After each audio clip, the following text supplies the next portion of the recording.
Bulls saying that Rajon Rondo will not play. There have been some thoughts that he might be able to come back from the thumb injury, but they say he is out of tonight's game. So we saw what the Bulls were able to do when he was on the floor and what they haven't been able to do when he's off the floor. So then what impact, though, is his absence going to have as far as Game 6 is concerned?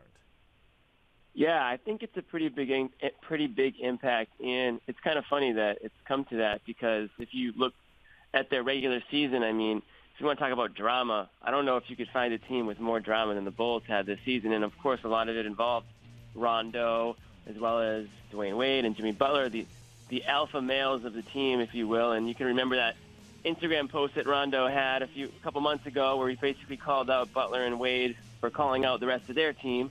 So it is kind of funny that now it almost feels like the Bulls' success rides on Rondo, but when you look at the way the first two games of the series went, you can understand why. I mean, Rondo, it almost felt like he was in the Celtics huddle for some of those plays, and you can see that he remembered some of his time in Boston. He was familiar with some of the sets the Celtics were running. I think he had 5 steals in that second game, and the way he was just dictating the flow of the game on offense for the Bulls, he was putting Dwayne Wade and Jimmy Butler in the position that they needed to be in. Now, if you look at the last game, Dwayne Wade has to spend a lot of his time playing the point, bringing the ball up. He's not doing what he's done his entire career that's made him a Hall of Famer, so he's not as comfortable as he should be.